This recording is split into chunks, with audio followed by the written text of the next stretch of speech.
الحمدللہ رب العالمین والصلاة والسلام علی سید الانبیاء والمرسلین وعلی آلہ واصحابہ اجمعین ومن تبعہم بإحسان الی یوم الدین اما بعد فقد قال اللہ تبارک و تعالی فی القرآن المجید والفرقان الحمید اعوذ باللہ من الشیطان الرجیم بسم اللہ الرحمن الرحیم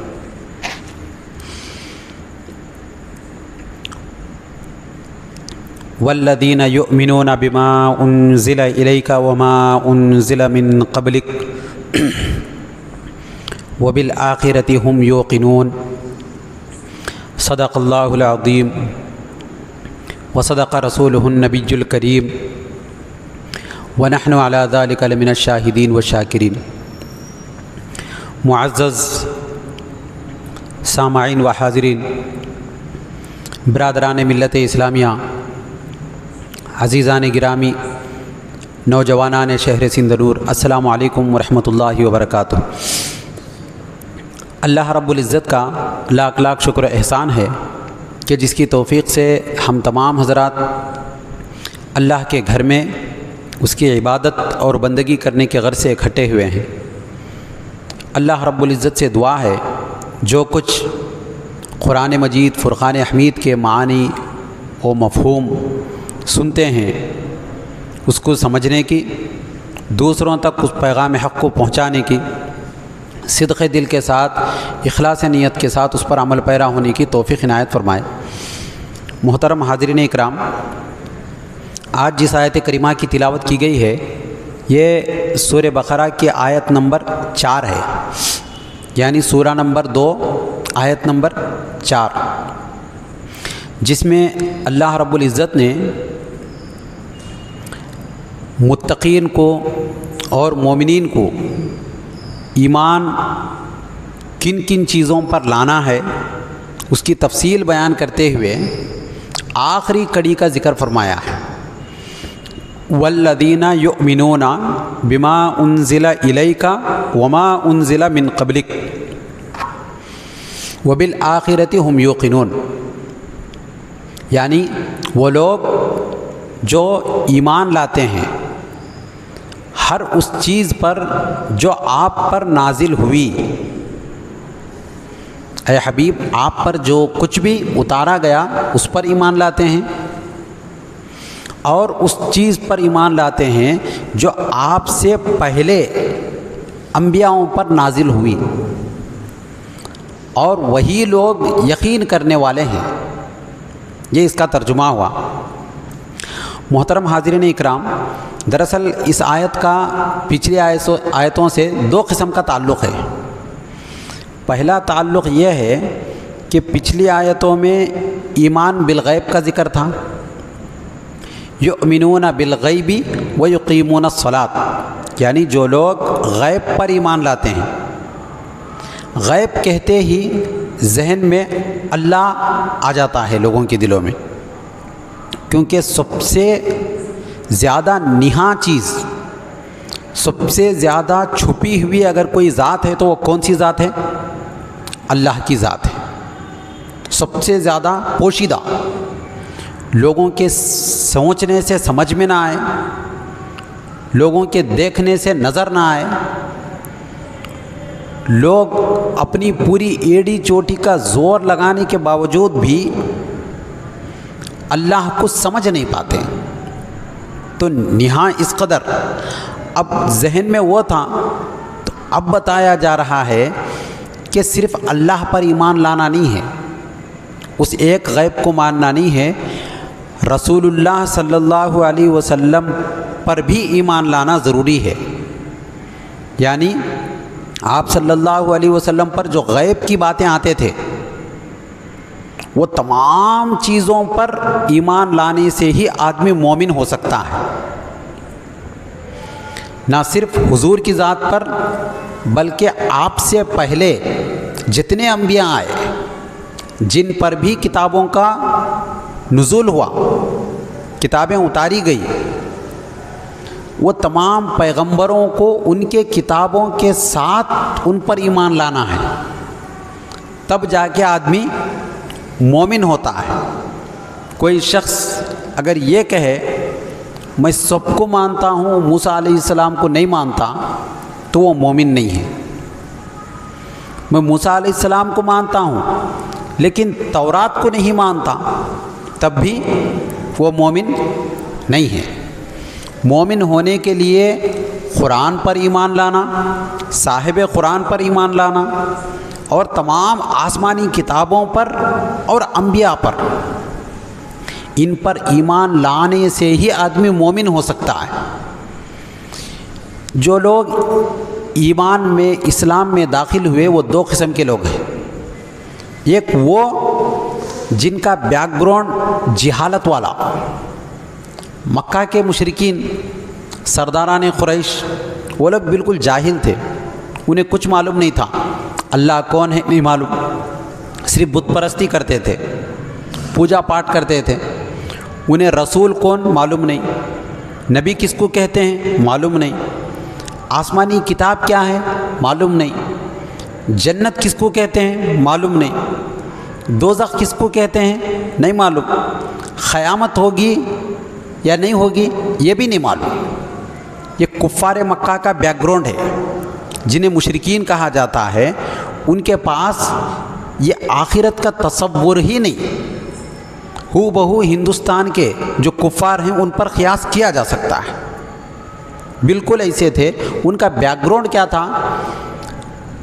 اہل علم کا نہیں تھا، ان کے پاس کوئی آسمانی کتاب نہیں تھی، بالکل بنجارے قسم کے لوگ، نہ وہاں کوئی بادشاہ گزرا تھا، نہ وہ کوئی تہذیب و تمدن تھی، کچھ نہیں تھا، بس قبیلے قبیلے الگ الگ جگہ رہنا اور اپنے اپنے قبیلوں کے یونٹی بنا کر لڑنا، اپنی طاقت کو منوانے کے لیے کوشش کرنا، بس اتنا معلوم تھا۔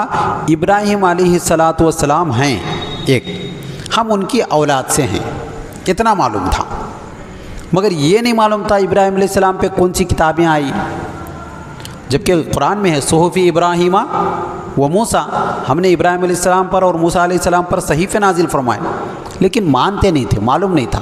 ایک بیک گراؤنڈ یہ تھا۔ ان کو بتانے کے لیے دیکھو کہ صرف حضور کو ماننا نہیں ہے، بلکہ ان سے پہلے بھی انبیاء آئے ہیں، ان کو ماننا ہے، قیامت کو ماننا، جنت کو ماننا، دوزخ کو ماننا، رسول اللہ کو ماننا، صرف رسول اللہ کو نہیں بلکہ آپ پر جو جو چیز اترتی ہے ان کو ماننا۔ ایک چیز یہ ہوئی تعلق۔ دوسرا وہ ہے کیونکہ قرآن ہے، قرآن کسی ایک خطۂ ارضی کے لیے نہیں آیا، کوئی ایک مقام کے لیے نہیں آیا۔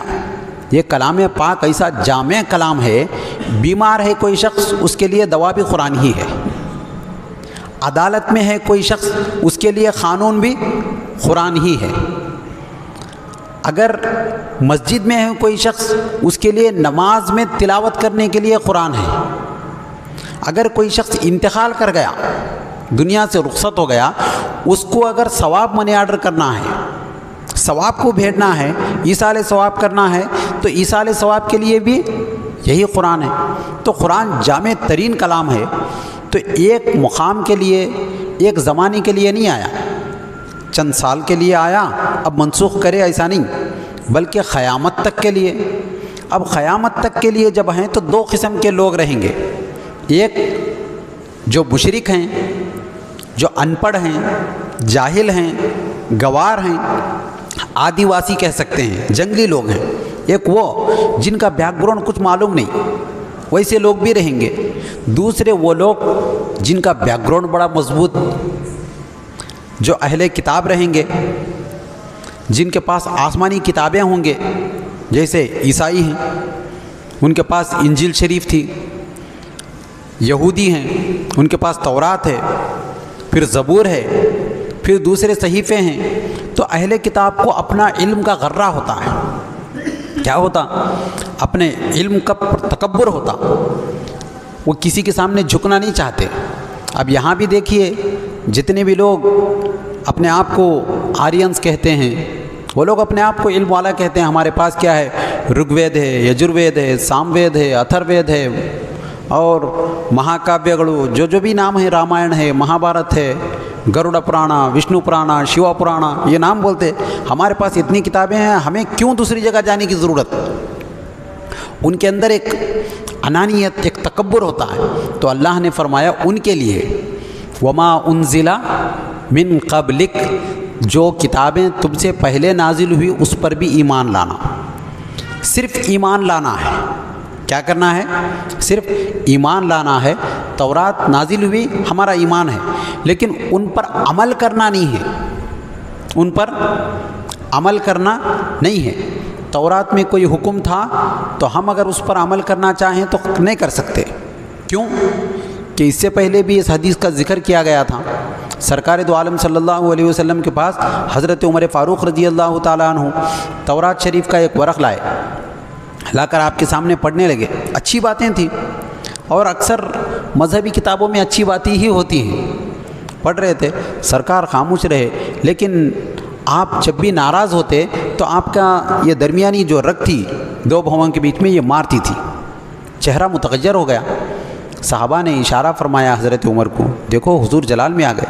تو حضرت عمر فاروق رضی اللہ تعالیٰ نے فرمایا، یا رسول اللہ، میں اللہ اور اس کے رسول کی ناراضگی سے پناہ چاہتا ہوں.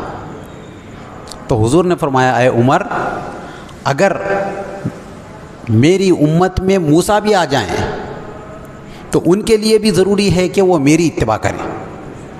قرآن آنے کے بعد کسی چیز کی ضرورت نہیں ہے.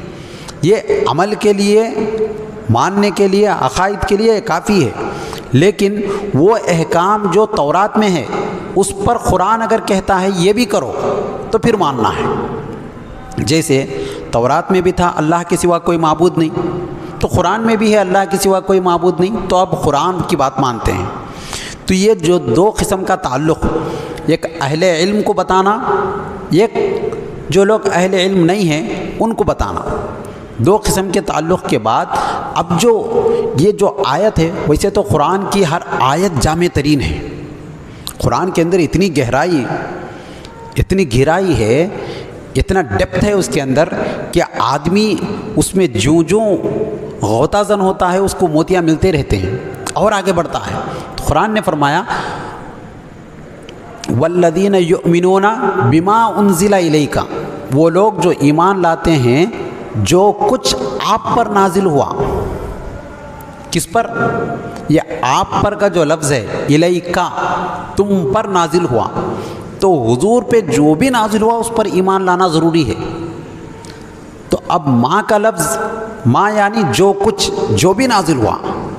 تو حضور کریم صلی اللہ علیہ وسلم پر صرف قرآن ایک ہی اترا نہیں.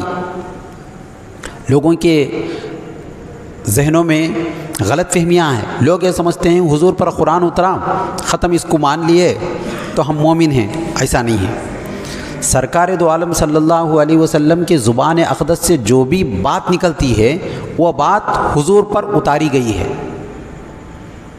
آپ، قرآن کہتا ہے وما ينطق عن الهوى ان هو الا وحی یوحى، آپ اپنی مرضی سے کوئی بات نہیں کہتے، وہی بات کہتے ہیں جو آپ پر وہی کی جاتی ہے. تو اب اللہ کی طرف سے جو وحی ہوئی وہی نکلتا ہے آپ کی زبان سے. تو اب پھر دو قسمیں ہو گئی. حضور کی زبان سے الفاظ جو نکلے وہ دو قسم کے ہیں، ایک قرآن کی شکل میں، ایک حدیث کی شکل میں. قرآن اور حدیث میں فرق کیا ہے؟ ایک ہی چشمے کا پانی ہے، بظاہر ایسا معلوم ہوتا، ایک ہی زبان سے نکلنے والے الفاظ ہیں. تو ایک اللہ کا کلام، ایک رسول اللہ کا کلام، یہ فرق کیسے ہو سکتا؟ ایک علمی بات ہے. فرق یہ ہے کہ الفاظ بھی اللہ کی جانب سے ہیں. کیا ہے؟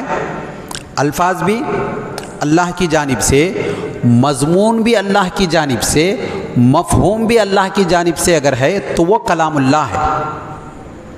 کیا ہونا ہے؟ ظاہری عبارت جو الفاظ نکل رہے ہیں، جیسے وما ينطق عن الهوى، یہ قرآن کی آیت ہے. الفاظ بھی اللہ کی طرف سے آئے، اس کا مفہوم بھی اللہ کی طرف سے رہا، تو یہ اللہ کا کلام قرآن ہے. حضور نے اگر فرمایا، اگر حضور نے یہ کہا عبارت اللہ کی نہیں ہے، زبان سے انما الاعمال بالنیات حضور نے فرمایا، تو اس کا مفہوم اللہ کی طرف سے ہے، مفہوم یعنی معنی، جو اس کا ماخذ ہے، منبع ہے، وہ اللہ کی طرف سے، لیکن الفاظ جو ہیں حضور کے ہیں، تو الفاظ حضور کے ہیں، معانی مفاہیم اللہ کی طرف سے اگر ہے تو وہ حدیث ہے۔ اسی لیے نماز میں حدیث کو نہیں پڑھتے، کیونکہ نماز میں تلاوت کس کی ہوتی ہے؟ الفاظ کی ہوتی ہے، الحمدللہ رب العالمین، یہ تلاوت کس کی ہوتی ہے؟ الفاظ کی۔ الفاظ اللہ کی جانب سے اگر ہے تو وہ کلام اللہ ہے، کلام اللہ کی تلاوت ہوتی ہے۔ اسی لیے اس کا ایک علمی نام کیا ہے؟ اس کا وحی مطلوع۔ کیا کہتے ہیں؟ وحی مطلوع، یعنی وہ وحی جس کی تلاوت کی جاتی ہو، اس کو قرآن کہتے ہیں۔ الفاظ حضور کی جانب سے ہیں، مفہوم اللہ کی جانب سے ہے، تو یہ حدیث ہے۔ اس کو کیا کہتے ہیں؟ وحی غیر مطلوع، وہ وحی جس کی تلاوت نہیں کی جاتی، پڑھتے ہیں لیکن تلاوت نہیں کی جاتی۔ نماز میں رکعت باندھنے کے بعد کتنی بھی بڑی حدیث پڑھو تو نماز نہیں ہوتی۔ نماز میں کیا پڑھنا ہے؟ فقرؤوا ما تیسر من القرآن، وہ پڑھو، قرآن میں سے جو چیزیں تمہارے لیے آسان ہو اس کی تلاوت کرو۔ تو یہ قرآن اور حدیث دونوں میں ایک خاص فرق ہے۔ حضور پر جو بھی نازل ہوا اس کو ماننا ضروری ہے۔ اب لوگوں میں اور ایک اصطلاح ہے، آج کل علم بڑھ گیا، لوگوں میں عمل کم ہو گیا۔ لوگ کیا کہتے ہیں؟ حدیث ہے، میں حدیث کا منکر ہوں۔ کیا ہوتا؟ حدیث کو ضعیف کہنا الگ بات ہے۔ حدیث کی جو قسمیں ہیں، متواتر ہے، مشہور ہے، عزیز ہے، غریب ہے، مستفیض ہے، ضعیف ہے، یہ سب قسمیں اس کی سند کے اعتبار سے ہے۔ کس کے اعتبار سے؟ سند۔ سند ایک باہر کی شے ہے، یعنی راویوں کا سلسلہ۔ اب میں کوئی بات کہا، میرے بات سننے والا، اس کے بعد انہیں سننے والا، اس کے بعد وہ سننے والا۔ اب چوتھے نمبر کا سننے والا یہ بولا مجھ سے فلاں شخص بیان کیا، اس کے بعد اس نے کہا مجھے اس نے بیان کیا، تو تیسرا آدمی اگر جھوٹا ہے، اس کا کیریکٹر برابر نہیں ہے، تو لوگ کہتے ہیں یہ اس کی بات کا کوئی اعتبار نہیں۔ کیا کہتے ہیں؟ اس کی بات کا کوئی اعتبار نہیں۔ آپ خود ان کی کان سے سنے ہو، ان کی زبان سے سنے ہیں، آپ اگر سنے ہیں، وہ بولے ہیں تو سچ ہے۔ درمیان کا وہ آدمی بول رہا تو اس کی بات لے بھی سکتے، نہیں بھی لے سکتے۔ تو یہ راویوں کی بات پر حدیث کے قسمیں ہوئے۔ اگر کوئی شخص یہ کہا حضور جو بولے، زبان مصطفیٰ سے جو نکلا وہی غلط ہے، اگر بولا تو کافر، کیونکہ حضور کو صادق ماننا ہے، سچا ماننا ہے، وہ بات نہیں بول سکتے۔ حضور کے منہ سے جو بھی نکلا وہ سچ۔ درمیان میں جو راویوں کے کم زیادہ ہونے سے، راویوں کے بدلنے کی وجہ سے حدیث کے قسمیں ہوئے ہیں۔ تو یہ بات سمجھ میں آ گئی، حدیث اور قرآن میں یہ قسم ہے۔ اور حضور پر اگر خواب میں بھی کوئی چیز نازل ہوئی، وہی نازل ہوئی، اس پر گفتگو ہو گئی اس سے پہلے بھی۔ نزل ینزلو کے معنی کیا ہے؟ اترنا۔ اسی لیے کیا کہتے ہیں؟ وَأَنزَلْنَا مِنَ السَّمَاءِ مَاءً طَهُورًا، اللہ نے کیا کیا؟ پاک پانی کو آسمان سے برسایا، اوپر سے نیچے کی طرف۔ اور یہ جو قرآن آیا، حدیثیں آئی، یہ کہاں سے آئی؟ اوپر سے۔ اب آواز اگر ہے، جتنے کلام ہیں، دوسرے جتنے کتابیں ہیں، وہ تحریری انداز میں آئے۔ کیسا آئے؟ لکھی ہوئی شکل میں آئے۔ دوسرے قرآن کیسا آیا؟ پڑھی ہوئی شکل میں آیا، لکھی ہوئی شکل میں نہیں آیا۔ قرآن تورات شریف آئی، پوری لکھی ہوئی، تمام کی تمام چیز ایک ہی ساتھ میں اللہ تعالیٰ دے دیا۔ حضرت موسیٰ علیہ السلام، لے لو یہ، چلے جاؤ۔ اتنی موٹا مسودہ لیے آگے۔ قرآن کو کیا ہے؟ پڑھ کے نازل کیا گیا، پڑھ کے۔ پڑھنے کا طریقہ دو قسم کا، ایک ہے حضرت جبرائیل امین علیہ السلام لائے، کہاں سے؟ آپ کا مقام کہاں ہے؟ ذی قوت عند ذی العرش مکین مطاع ثم امین۔ آپ عرش کے پاس وہاں رہنے والے وہاں سے نیچے آتے، تو نیچے جب آئے تو لے کے اترے نیچے قرآن کو لے کے حضور کو عطا کریں، بتائے قرآن یہ ہے، پڑھ کے سنائے۔ دوسرا، اللہ کی طرف سے نازل ہوا قرآن، پہلے آسمان پہ شب قدر میں، پھر وہاں سے دھیرے دھیرے نازل ہوا، نیچے اترتا تھا، یہ قرآن کا نزول ہوا۔ تو قرآن کا نازل ہونا اوپر سے نیچے ہے، چاہے الہامی شکل میں ہو، وہی آپ سوئے ہوئے ہیں، اچانک آپ کے خواب میں اللہ کی طرف سے الہام ہوا تو وہ بھی وہی ہے۔ اسی لیے عام آدمی جو خواب دیکھا وہ وہی نہیں ہے، اس کو صحیح کرنا ضروری نہیں، اس پہ عمل کرنا، لیکن انبیاء جو خواب دیکھتے ہیں وہ کرنا ان کے لیے ضروری ہے۔ ہم دیکھتے ہیں بقرعید کے موقع پر حضرت ابراہیم علیہ السلام کو خواب آیا تھا، کیا آیا؟ خواب آیا، خواب پڑا تھا، رویا حالت نیند میں، کیا دیکھے خواب؟ ذبح کر رہے ہیں، کس کو ذبح؟ چھوٹا معصوم بچہ، چھوٹے معصوم بچے کو ذبح کرنا گناہ کبیرہ ہے۔ کیا ہے؟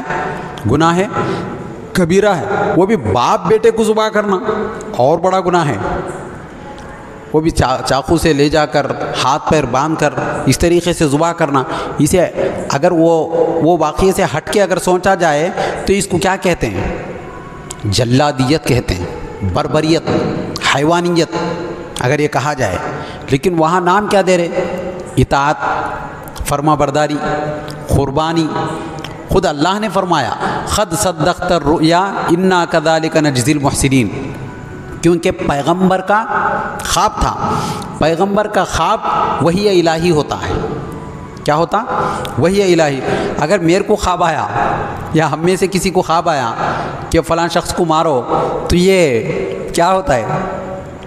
اطاعت کرنا نہیں ہے۔ لوگ ایسا بھی کرتے ہیں، بعض لوگ ایسا خواب آیا بلی دینے کا، نعوذ باللہ۔ ہمارا خواب کیا ہے؟ ایسا اگر آئے تو گناہ پر مشتمل۔ پیغمبروں کا جو ہوتا ہے وہ شریعت کے عین مطابق ہوتا ہے۔ تو سرکار دو عالم صلی اللہ علیہ وسلم خواب میں بھی کوئی چیز دیکھیں تو وہ بھی وحی الہی، آپ حالت بیداری میں اگر ہیں تو وہ بھی وحی الہی، اور آپ صلی اللہ علیہ وسلم جو بھی زبان سے نکالتے ہوں وہ وحی الہی ہے، اللہ کی طرف سے ہوتا ہے۔ اسی لیے بتایا وما انزل بما انزل الیک وما انزل من قبلک، آپ پر جو چیز نازل ہوئی، مخلوق کبھی بھی حضور سے بے نیاز نہیں ہو سکتی۔ مخلوق کے لیے ضروری کیا ہے؟ ساری مخلوق کے لیے ضروری ہے وہ اللہ کے احکام کی پابندی کرے، ورنہ نجات نہیں ہے، کامیاب نہیں ہو سکتے، اللہ کو راضی نہیں کر سکتے۔ اب احکام کی پابندی کے لیے کیا ضروری ہے؟ اللہ کے احکام معلوم ہونا ہے۔ اللہ کے احکام کو معلوم کرانے کا واحد ذریعہ کیا ہے؟ حضور کی زبان ہے، ذات مصطفیٰ کی زبان سے ہی معلوم ہونا ہے۔ پھر دوسرا کرے تو وہ نہیں ہے، دوسرے نل سے پانی آیا تو اس کو لینا نہیں ہے، یہ کہ حضور کی زبان سے اگر آ گیا تو اس پر عمل کرنا۔ اس کی بہترین مثال مشکات شریف کی ایک حدیث ہے جس کو حدیث جبرائیل کہتے ہیں لوگ، مشہور حدیث۔ ایک مرتبہ حضرت جبرائیل امین علیہ السلام انسانی شکل میں آئے، حدیث کی تفصیل بڑی ہے، بہرحال پراگندہ بال تھے، سفید لباس تھا۔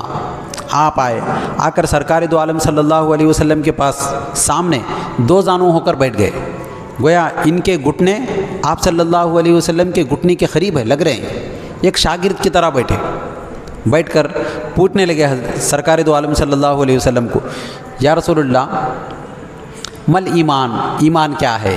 مل اسلام، اسلام کیا ہے؟ مل احسان، احسان کیا ہے؟ یہ تین سوالات پوچھے، حضور اس کا جواب دیے، تینوں کا جواب دینے کے بعد اب حضرت جبرائیل چلے گئے تو سرکار نے فرمایا تمہیں معلوم ہے یہ کون تھے؟ صحابہ سے۔ صحابہ نے فرمایا یا رسول اللہ کوئی اجنبی تھے، شاید نہیں معلوم ہمیں، اللہ اور اس کے رسول بہتر جانتے ہیں۔ تو آپ نے فرمایا یہ جبرائیل تھے۔ یہ کون تھے؟ جبرائیل تھے، تمہیں تمہارا دین سکھانے آئے تھے، تمہیں تمہارا دین سکھانے آئے تھے۔ غور کرنے والی بات یہ ہے، تمہیں تمہارا دین سکھانے آئے تھے، تو سکھانے جب آئے تھے تو حضرت جبرائیل آ کے اپنا انٹروڈیوس کرا سکتے تھے، میں جبرائیل ہوں، انسانی شکل میں آیا ہوں، تمہارا دین سکھانے آیا ہوں، اسلام اس کو کہتے ہیں، ایمان اس کو کہتے ہیں، احسان اس کو کہتے ہیں، بول سکتے تھے۔ لیکن حضرت جبرائیل کو معلوم تھا میں اگر بولا تو میری اطاعت واجب نہیں ہے، میں بولا تو عمل کرنا ضروری نہیں ہے، عمل کرانے کے لیے کون سی زبان ہونا ہے؟ زبان مصطفیٰ صلی اللہ علیہ وسلم ہونا ہے۔ حضور کی زبان سے نکلنے پر ہی وہ احکام بنتے ہیں، وہ قابل قبول ہوتی ہے بات، ورنہ حضرت جبرائیل امین علیہ السلام کے پاس آئے تو لوگ غلط فہمی میں ہیں۔ بعض لوگ کہتے ہیں حضرت جبرائیل امین استاذ ہیں، نعوذ باللہ، استاذ نہیں ہیں، سرکار کے خادم ہیں۔ کیا ہیں؟ سرکار، اگرچہ کہ وہ فرشتوں کے سردار ہیں۔ دیکھیے ایک بادشاہ ہے، بادشاہ اپنے انتظامات کے لیے جگہ جگہ پر کیا کرتا ہے؟ گورنر رکھتا ہے۔ گورنر کے پاس اپنے پیغام کو پہنچانے کے لیے قاصد کو بھیجتا ہے۔ قاصد آ کے اگر کوئی چیز دیا، ڈاک خانے والا ڈاکیا اگر آ کر وہی چیز دیا تو ڈاکیا بڑا نہیں ہوتا، آفیسر بڑا ہوتا ہے۔ سرکار دو عالم صلی اللہ علیہ وسلم سلطنت مصطفیٰ کے سلطان ہیں، آپ ساری دنیا کے سلطان ہیں حضور۔ حضور کے مطابق احکام جاری ہونا ہے، تمام چیزیں لوگوں میں پہنچنا تو حضور کے ذریعے پہنچنا ہے۔ وہ پہنچنے کے لیے یہ پیغام ہے، پیغام لیتے ہیں اور کہتے ہیں ہاں عمل ہو جائے گا۔ ورنہ معراج کی شب میں سرکار دو عالم صلی اللہ علیہ وسلم کے نالے ان کو نہیں چومتے تھے۔ خادم ہیں آپ، وہ استاذ اللہ ہے حضور کا۔ کون ہے؟ استاذ اللہ تعالیٰ ہے۔ اور آپ پر جو قرآن نازل ہوا اس کی نوعیت کیا ہے؟ پڑھی ہوئی شکل میں نازل ہوا۔ کیسے نازل ہوا؟ پڑھی ہوئی شکل میں، تحریر میں نہیں، لکھا بعد میں گیا، حضور کے زبان سے نکلنے کے بعد لکھا گیا۔ آسمان سے لکھی ہوئی کتاب نہیں آئی، دوسری کتابیں لکھی ہوئی آئی آسمان سے۔ لکھی ہوئی آنے میں پڑھی ہوئی آنے میں بڑا فرق ہے۔ لکھی ہوئی اگر آ گئی کوئی بات تو اس کا معنی ایک ہی ہو سکتا ہے۔ اب اس کی ایک مثال اگر دی جائے، اگر ایک کاغذ میں ایک جملہ لکھے تم حیدرآباد جاؤ گے، کیا لکھے؟ تم حیدرآباد جاؤ گے، یہ اگر پرچی دی گئی تو آدمی دیکھتا ہے تم حیدرآباد جاؤ گے، ایک معنی لے لیتا ہے اس کے۔ وہی اگر اس جملے کو بولنے میں استعمال کیا جائے، پڑھا جائے، زبان سے نکلے تو اس کے کئی معنی ہوتے ہیں۔ کیسے ہو سکتے ہیں؟ تو اگر جملے خبریہ بولنا ہے تم حیدرآباد جاؤ گے، حکمیہ اگر بولنا ہے تم حیدرآباد جاؤ گے، جانا ہے تمہارے کو حیدرآباد، یہ معنی نکلتے ہیں۔ باپ بیٹے سے کہتا ہے تم حیدرآباد جاؤ گے، تم دہلی جاؤ گے، تم تاج محل جاؤ گے، تم مدینہ جاؤ گے، یہ کیا ہے؟ حکمیہ جملہ۔ اگر کوئی آدمی کمزور قسم کا ہے، وہ سامنے آیا، اس کو دیکھ کے بولے تم حیدرآباد جاؤ گے، تمہارے اندر اتنی طاقت ہے، تم حیدرآباد جا سکتے، جملہ ایک ہوتا، لہجے کے بدلنے سے کیا ہو جاتا؟ معنی بدل جاتے۔ اور تعجب کے لیے اگر بولے تو یہ انداز بعض لوگ طنز کے لیے استعمال کرتے ہیں، تم حیدرآباد جاؤ گے، تمہارے جیسے لوگ بھی جاتے ہیں وہاں، یہ لفظ اگر استعمال کیا گیا تو طنزیہ جملہ اور استفہامیہ جملہ، اسی کو اگر کہا جائے تم حیدرآباد جاؤ گے، جانے والے ہیں کیا؟ تو لفظ ایک ہے، بولی بدل گئی، بولنے کا انداز بدل گیا، لب و لہجہ بدل گیا، کلام کی نوعیت بدل گئی تو کیا ہو جاتا ہے؟ معنی زمین آسمان کا فرق نکل جاتا ہے۔ یہ قرآن میں بھی ہے۔ قرآن میں حضرت ابراہیم علیہ السلام کی ایک تاریخ بیان کی گئی۔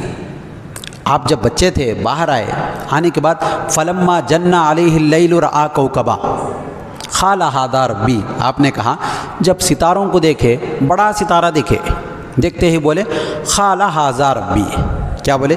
یہ میرا رب ہے۔ اس کے بعد فلما رأى الشمس بازغة قال ھذا ربی، فلما رأى القمر بازغة قال ھذا ربی، چاند کو دیکھے یہ میرا رب ہے۔ اب کوئی جاہل آدمی اگر ہے، آرینس، عیسائی، ایسے لوگ اگر دیکھیں گے تو کیا کہیں گے؟ ابراہیم علیہ السلام کو نعوذ باللہ من ذالک یہ تو کلمات کفر ہے.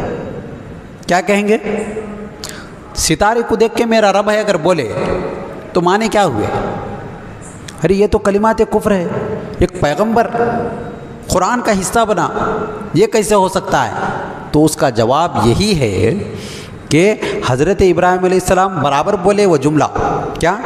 جب ستارہ بڑا آیا سب لوگ دیکھ رہے تھے، اس کا پس منظر یہ ہے، سب لوگ دیکھ رہے تھے ستارہ پرست لوگ، وہ دیکھو بڑا ستارہ. تو آپ نے کہا قال ھذا ربی، یہ میرا رب ہے، استہزان مذاق سے، تو یہ میرا رب ہے. تو پھر کہا، پھر چاند کو دیکھ کے لوگ بولنے لگے، تو آپ نے دیکھا یہ میرا رب ہے. تو یہ استہزاءً مذاقاً طنزاً تمسخراً لوگوں کو بتانے کے لیے، نوعیت کو اگر نہیں سمجھیں گے تو زمین آسمان کا فرق ہو جاتا ہے. لہجے کو سمجھنا ہے. تو ایک عام آدمی کی زبان میں کلام الہی میں زمین آسمان کا فرق ہے، اسے پڑھ کر سنایا گیا. اسی لیے کہا گیا قرآن کے معانی و مفاہیم حضور کی طرح کوئی جان ہی نہیں سکتے. کیوں؟ کہ حضور وہ کلام کو سنے ہیں اللہ سے، حضرت جبرائیل سے ڈائریکٹ سنے ہیں. تو آپ جتنا جانتے ہیں دوسرا نہیں جان سکتا.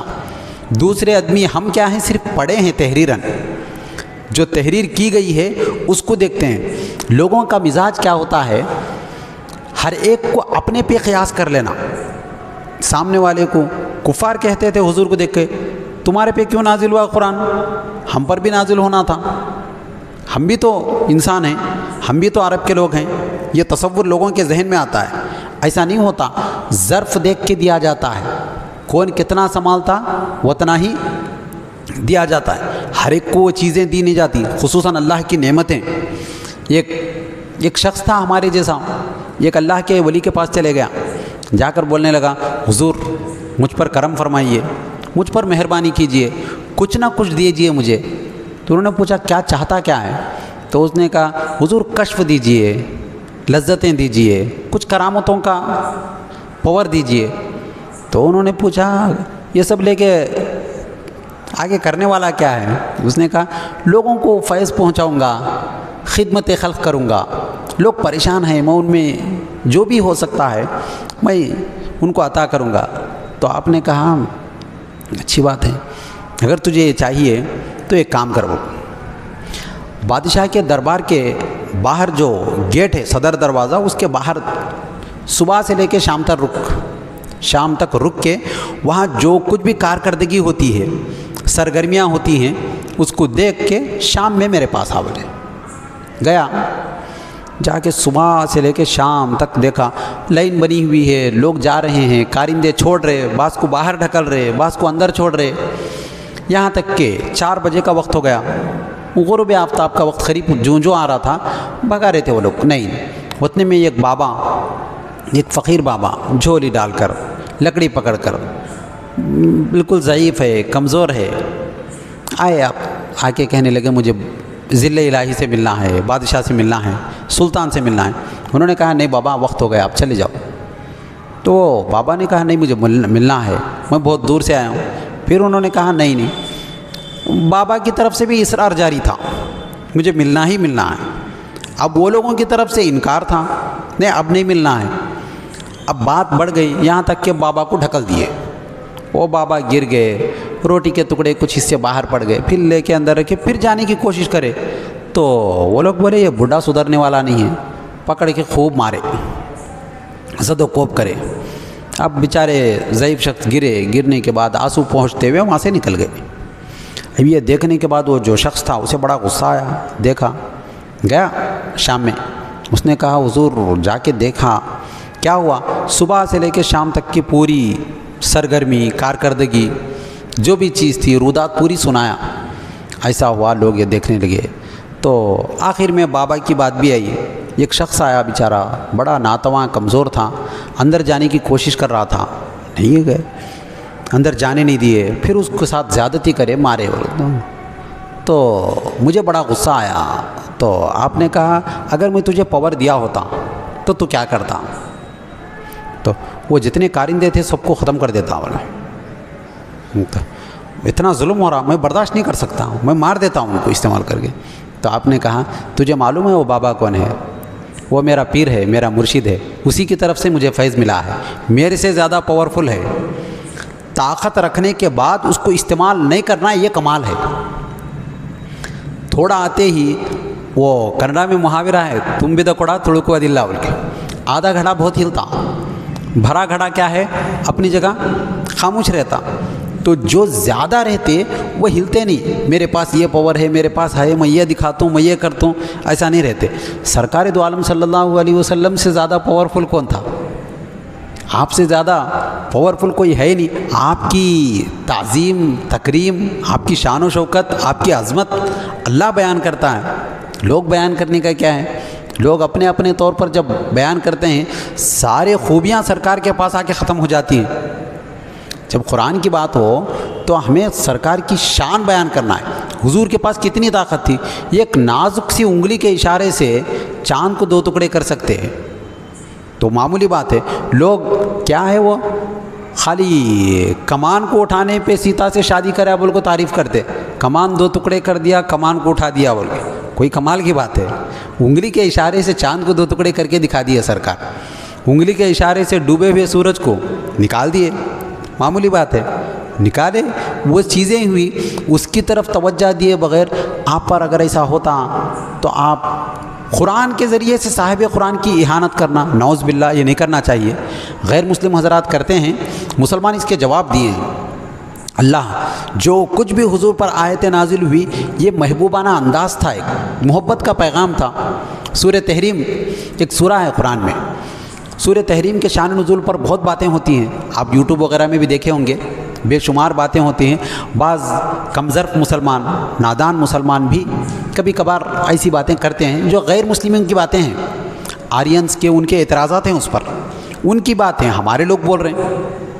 ہمارے لوگ تو اب مکان کی عظمت مکین سے ہے، آدمی کی وجہ سے گھر کی عزت ہے۔ اب زمانہ غلط آ گیا، گھر کی وجہ سے آدمی کی عزت چل رہی ہے، ایسا نہیں ہے۔ پہلے ہوتا کیا تھا، گھر میں اگر عالم صاحب ہیں، مشائخ ہیں، بڑے بزرگ ہیں تو وہ گھر کو دولت خانہ بولتے تھے، اگر تے کہ جھوپڑی پٹی کیوں نہ ہو۔ عزت کس کی وجہ سے؟ گھر کی وجہ سے۔ ماں باپ جس گھر میں ہوتے وہ گھر کو کون سا گھر بولتے؟ بڑا گھر بولتے، اگرچہ کہ چھوٹا گھر کیوں نہ ہو۔ بیٹا اس کے سامنے محل بنایا بھی تو بیٹے کے گھر کو بڑا گھر نہیں بولتے، بڑا گھر کس کو بولتے؟ ماں باپ جہاں بڑے ہوتے وہ بڑا گھر ہے، یہ پہلے آداب تھے۔ تو حضور کی عظمت سے اسلام کی عظمت ہے، حضور کی شان و شوکت سے اسلام کی شان و شوکت ہے۔ حضور کو یہ کہا جائے نہیں یہ معلوم نہیں تھا، اللہ کی طرف سے وحی ہونے کے بعد معلوم ہوا، نعوذ باللہ، ایسا نہیں کہنا چاہیے، کیوں کہ حکمتیں چھپی ہوئی ہیں۔ اللہ نے خود فرمایا وَعَلَّمَكَ مَا لَمْ تَكُنْ تَعْلَمُ، آپ جو کچھ بھی نہیں جانتے تھے سب کچھ میں سکھا دیا، سب کچھ بتا دیا۔ سورہ تحریم کے بارے میں سرکار دو عالم صلی اللہ علیہ وسلم پہ یہ محبوبانہ انداز، بات کرنے کا جو لہجہ ہوتا ہے، لہجے میں بڑی مٹھاس ہوتی ہے۔ بات کو بات نکال کر محبت کرنے والے ایک بات میں کئی باتیں نکالتے ہیں، بات ایک ہی ہوتی ہے، اس میں بات کو بات بدل کے کیا کرتے ہیں، اور ایک بات نکالتے ہیں، پھر اور ایک بات نکالتے ہیں۔ دونوں ہوشیار اگر ہیں تو 10 میننگاں نکال کے خوش ہوتے، اگر ہوشیار ہے، پڑھے لکھے ہے۔ سامنے والا ان پڑھے تو انہیں بولتا اس میں ہنسنے کی کیا بات ہے، بولتا اسے معلوم بھی نہیں ہوتا باتیں کیا چل رہے، بول کو اسے معلوم نہیں ہوتا، وہ لوگ مزے لیتے رہتے باتیں کر کے، کوئی بھی ایک چیز لے لیے اس میں دیکھ کے وہ لوگ خوش ہوتے رہتے۔ تو سرکار دو عالم صلی اللہ علیہ وسلم کے ازواج مطہرات ہر کوئی حضور پر جان چھڑکتا تھا، آج بھی ہیں، سب لوگ حضور کے چاہنے والے، محبوب زمانہ ہے حضور، وہ محبوب رب العالمین ہیں، اللہ کے محبوب ہیں، سب چاہتے تھے۔ اب ازواج مطہرات تو بدرجہ اولا چاہنا ہے، تو حضور سب کو باری باری جاتے تھے حضور سب کے پاس، لیکن عصر کے بعد سے مغرب تک کا وقت تمام ازواج مطہرات کے پاس جاتے تھے حضور۔ کہاں جاتے تھے؟ سارے ازواج مطہرات کے پاس جاتے تھے۔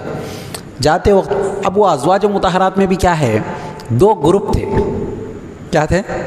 گروپ بندیاں ہوتی، گروپ تھے، ایک چھوٹی عمر والوں کی گروپ، جس میں حضرت عائشہ صدیقہ رضی اللہ تعالیٰ عنہ، حضرت سودا رضی اللہ تعالیٰ عنہ، حضرت حفصہ، حضرت صفیہ رضی اللہ تعالیٰ عنہما، یہ چاروں کہ یہ گروپ حضور ہمارے پاس زیادہ رہیں، ہم سے زیادہ بات کریں، یہ ہر ایک کا خیال ہوتا ہے۔ بٹھانے کے بہانے ہوتے، لوگ بولتے نہیں نہیں بیٹھو، ابھی ایک چیز آنے والی ہے، ابھی ایک چیز آنے والی ہے، بٹھاتے۔ محبت اگر رہی تو محبت کے اصول جاننے میں بڑا مزہ ہے زندگی میں۔ تو حضور کو کیا کرتے تھے، چاہتے تھے ان کا ایک گروپ، دوسرا گروپ حضرت زینب بنت جحش رضی اللہ تعالیٰ عنہ اور کچھ الگ ازواج مطہرات تھے، ان کا ایک گروپ۔ تو حضور عصر کے بعد کیا کرتے تھے، تمام ازواج مطہرات کے پاس جاتے تھے۔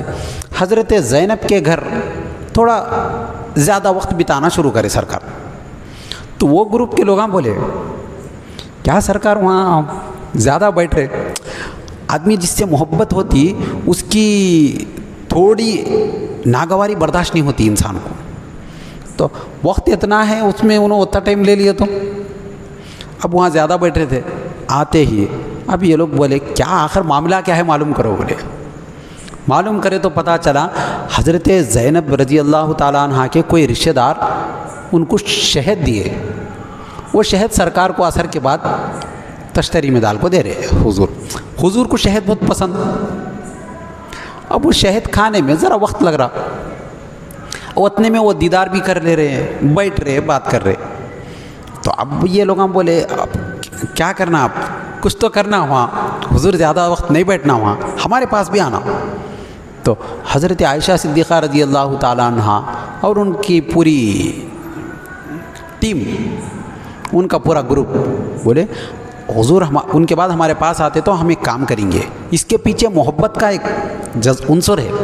انہوں نے کہا یا رسول اللہ، آپ کے منہ سے مغافیر نامی ایک پھول عرب میں پایا جاتا، اس میں ایک قسم کی بو آتی، تو انہوں نے آپ کے منہ سے مغافیر کی بو آ رہی بولے۔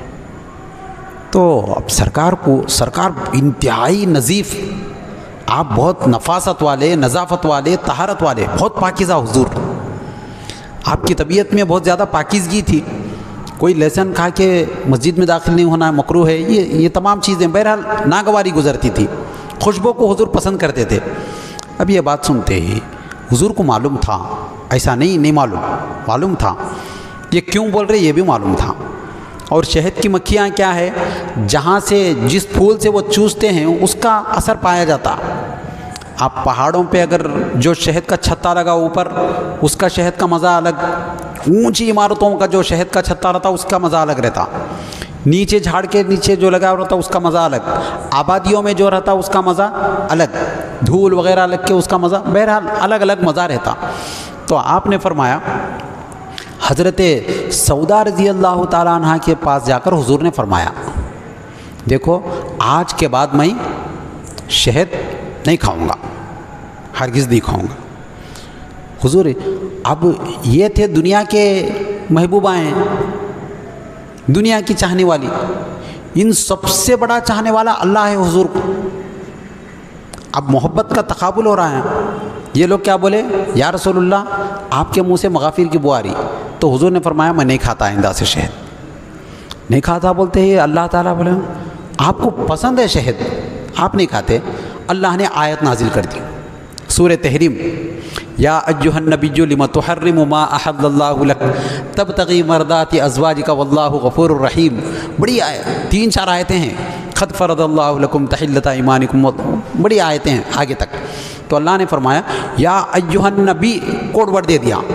نبی کے معنی کیا ہے، غیب کی خبریں جاننے والے، پہلے ہی اشارہ دے دیا اللہ تعالیٰ، اے غیب کی خبریں جاننے والے میرے محبوب، آپ کیوں اپنے آپ پر یہ چیزیں حرام قرار دیتے ہیں تمہاری بیویوں کو خوش کرنے کے لیے؟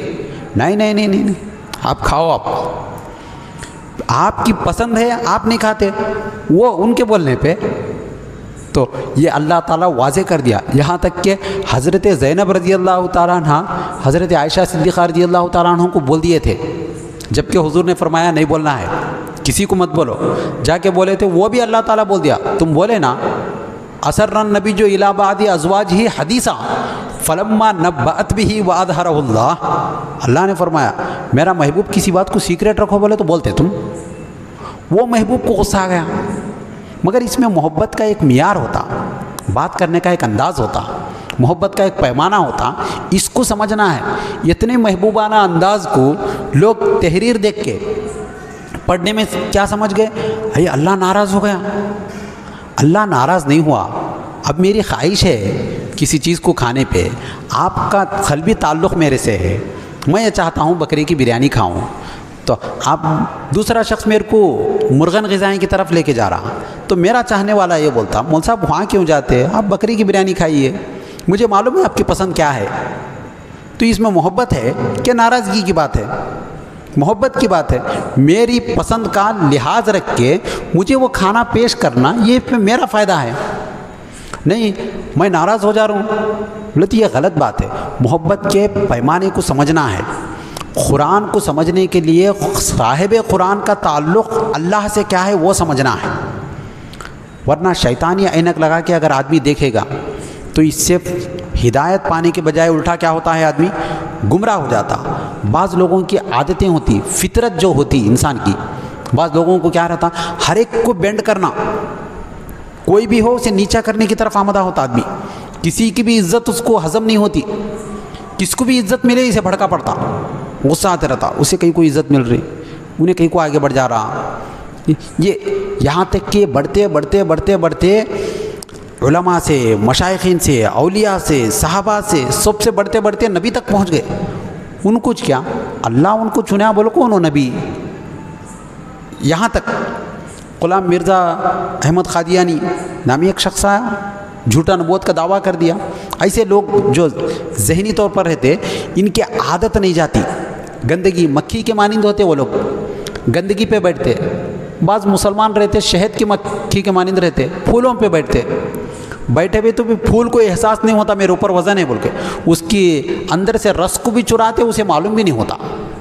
لیکن یہ جو مکھی رہتی پھوڑے پہ، گندگی پہ جہاں بیٹھتی وہاں کیا کرتی، کھروت کے تکلیف دینا شروع کرتی۔ تو مومن کیا ہے، شہد کی مکھی ہے، کافر کیا ہے، نجاست کی مکھی ہے۔ تو کافروں کی بات میں آ کے ہم بہکنا نہیں ہے۔ تو وہ ہمارے استاد محترم مولانا مختار صاحب ہمیشہ فرماتے تھے، جامعہ نظامیہ کے شیخ الماخولات تھے مول صاحب، ایک بات فرمایا کرتے تھے، لوگوں کے اندر کی فطرت کیا ہے بدلتی نہیں ہو، کہیں بھی جاؤ بری فطرت کے لوگ اگر دین کے داعی بن جائیں تو دین کو بھی کیا کرتے ہیں، برے طریقے سے پیش کرتے ہیں، فطرت ہے اس کی۔ آدمی برا ہے، غصے والا ہے، تو اپنا غصہ کہاں دکھاتا، انہیں تقریر میں دکھاتا، زور زور سے چیخنا، چلانا، مائک کو پھاڑ دینا۔ ارے کیا ضرورت ہے اتنا غصے میں آنے کی؟ بولے تو نہیں تقریری انداز ہے، بولے سرکار دو عالم صلی اللہ علیہ وسلم کبھی اتنے غصے میں آ کے بات نہیں کرے، پوری زندگی میں آپ کا لب و لہجہ کیسا تھا، آہستہ آہستہ بولنا، سمجھا کے بولنا، سمجھنے کے طریقے سے بولنا، گلا پھاڑنے کی طرح تو اللہ بھی پسند نہیں کرتا۔ قرآن میں ہے ان انکر الاصوات لصوت الحمیر، اللہ تعالیٰ کو سب سے زیادہ ناپسندیدہ آواز کون سی ہے؟ گدھے کی آواز ہے، کوئی بھی پسند نہیں کرتا۔ کیوں پسند نہیں ہے؟ کیونکہ چیختا بہت، چیخم چاخی نہیں کرنا ہے، آہستہ آہستہ اس کو بولنا، وہاں کا غصہ نکال کر دین کی تبلیغ کے لیے استعمال کرے۔ تو ہمارے استاد محترم نے فرمایا، ایک بادشاہ کے پاس ایک باندھی لائی گئی، بے انتہا خوبصورت تھی باندھی، بے انتہا خوبصورت تھی، بادشاہ اس پر وارے وارے جا رہا تھا، اتنی خوبصورت ہے، اتنی اچھی ہے باندھی۔ آنے کے بعد کھانا ہی نہیں کھا رہی تھی، کھانا چھوڑ دی، تو لوگ پریشان ہو گئے، کیوں کھانا نہیں کھا رہی ہے؟ کئی لوگ آئے، بڑے بڑے اچھی اچھی غذائیں پیش کر رہے، ڈرائی فروٹس پیش کر رہے، پھل پھلارے پیش کر رہے، کچھ بھی پیش کر رہے، کھانے کی طرف آمدہ نہیں۔ تو ایک حکیم صاحب آئے، وہ دیکھے یہ کام والی ہے، بات بھی نہیں کر رہی، تو پوچھے کہاں ملی؟ تو فلاں جنگل کے پاس، تو جا کے تحقیق کرے یہ کون شخص ہے۔ تو لوگوں نے کہا ایک خوبصورت عورت تھی، اس کی یتیم بیٹی ہے، کوئی بھی نہیں تھے اس کے، منگ کو کھاتی تھی۔ بولے کیا کرتی تھی؟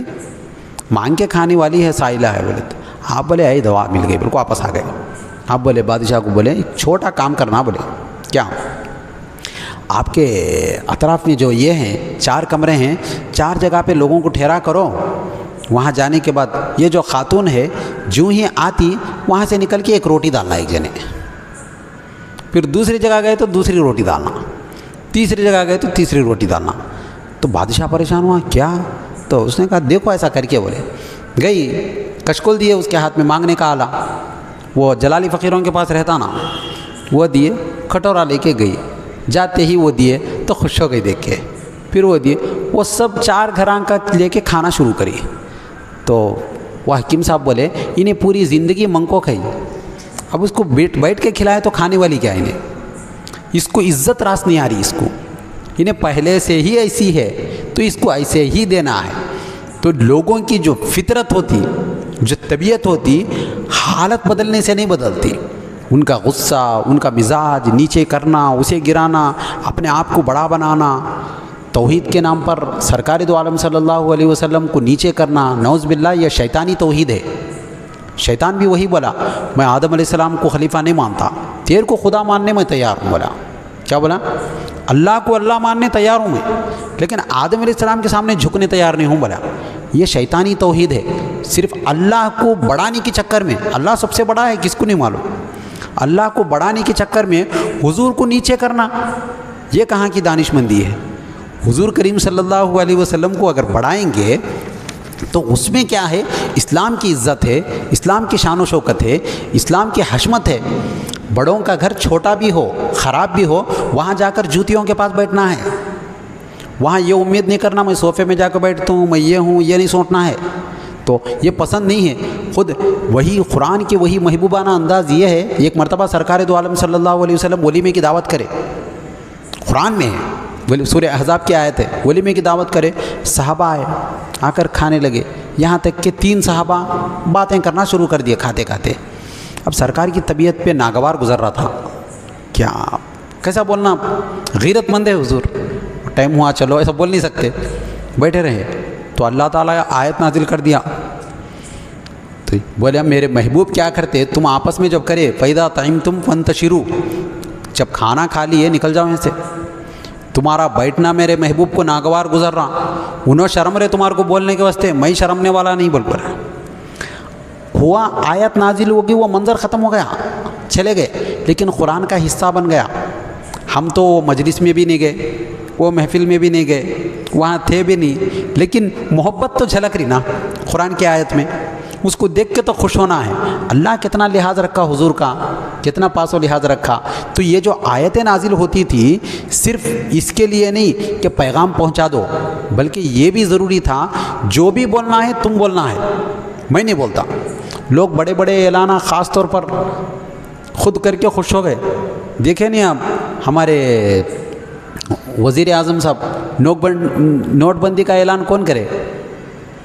چاہے تو اگرچہ کہ دوسرا آدمی کرنا تھا، وزیر معاشیات کرنا ہو، دیکھنے بیٹھے تو جس کا فائنانس ڈپارٹمنٹ ہے انہیں آ کے کرنا تھا، انہوں بولے بڑا ہے اعلان، خواہش رہتی آدمی کو ایسی چیز میں بولنا، سب لوگوں میں چاہنا، سب لوگ دیکھنا۔ آج سے رات کے ٹھیک 12 بجے سے بند بولتے ہیں، یہاں کتنا بڑا نیوز، ایسا یہ ویسا نیوز آپ بولنے کی بہت خواہش رہتی لوگوں کو، لیکن اللہ سب کے منہ کو بند کر دیا۔ میری نیوز بولے تو کون بولنا؟ آپ ہی بولنا ہے۔ قول محمد قول خدا، فرمان نہ بدلا جائے گا، بدلے گا زمانہ لاکھ مگر قرآن نہ بدلا جائے گا۔ اے حبیب میری بولی بولنے کا حق صرف آپ کو ہے، جس کو جو بھی دینا ہے آپ کے سوا کوئی اور بولنے کا حق نہیں۔ انہیں بولے تو پبلک سننا بھی نہیں، دوسرا بولے تو سن بھی نہیں سکتے، سننا بھی نہیں ہے۔ آپ بول دیا آپ ہی خاتم النبیین، آپ کے بعد کوئی آنے والا ہی نہیں ہے، تو آپ کی عظمتوں کو بیان کیا گیا۔ اسی لیے بما انزل الیک بولا، یعنی تم پر نازل کی گئی جو کچھ بھی ہے تم پر۔ یہ صرف محبوبانہ انداز ہے، اس کی دوسری تفسیر بھی ہے انشاءاللہ العزیز، اگلے ہفتے ہم اس کو بیان کریں گے۔ اللہ رب العزت سے دعا ہے کہ اللہ تبارک و تعالی تمام امت مسلمہ کو سرکار دو عالم صلی اللہ علیہ وسلم کا جو بھی فیض روحانی ہے اس کو حاصل کرنے کے لیے آپ سے قلبی عشقی محبت والا تعلق برقرار رکھنے کی توفیق عنایت فرمائے۔ وآخر دعوانا الحمدللہ رب العالمین۔